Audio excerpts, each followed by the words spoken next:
많은 사람들을 위해 더 좋은 뉴스를 전달하겠습니다. 지식교양 전문 채널 시선뉴스입니다. 결혼 16년 차인 봉수는 지속적인 남편과의 불화로 결국 이혼을 하고 말았습니다. 합의 이혼을 한 후 양육권을 가진 봉수는 자신의 아들과 함께 생활을 하고 있었는데요.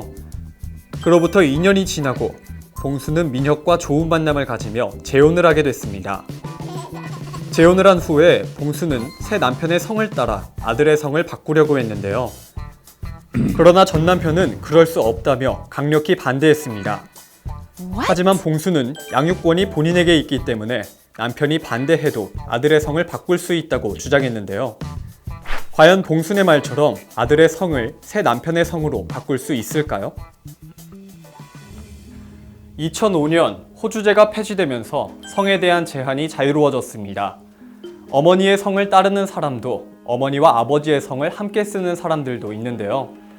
앞서 본 사례에서 봉수는 자신의 자녀의 성을 새아버지의 성으로 바꾸려 합니다.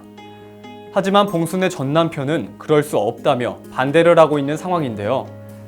과연 양육권을 가진 봉수는 남편의 반대가 있더라도 아들의 성을 바꿀 수 있는 걸까요? 자녀의 성과 본을 바꿀 수 있는 방법은 우리나라에서 총 2가지가 있습니다. 우선 첫 번째 방법을 살펴보면 친양자 제도는 친생 부모의 친족 관계를 종료하고 새로 양 부모의 친족 관계를 형성하는 것으로서 요건이 되게 엄격합니다. 첫 번째로는 양 부모의 혼인 생활이 3년 이상이어야 되고, 두 번째로는 자녀가 미성년자여야 됩니다. 세 번째로는 친생 부모의 동의가 있어야 되는데요. 이 사안에서는 봉순의 남편이 강력하게 반대를 하고 있기 때문에 이 방법을 이용해서는 자녀의 성과 본을 변경하기 힘들다고 보여집니다. 두 번째 방법인 가정법원에 자녀의 성과 본을 심판을 청구하는 방법이 있는데요.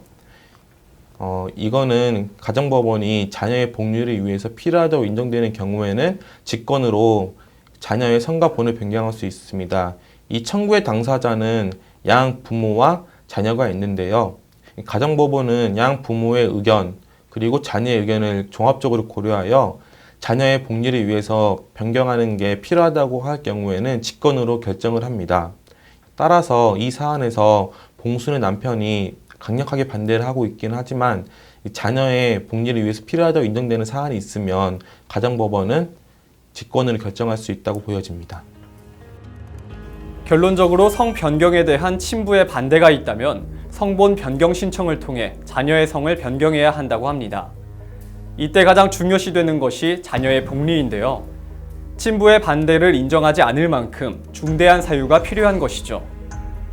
어린 아이들에게 이혼으로 인한 가정 환경 등의 갑작스러운 변화는 상당히 혼란스러울 수 있습니다. 아이들이 혼란스럽지 않게 하기 위해서는 어른들의 역할이 중요하겠죠. 어른들의 선택으로 아이들이 상처받지 않도록 신중한 결정과 상황에 대한 충분한 설명을 해주는 것이 어른들의 몫이 아닐까 싶습니다.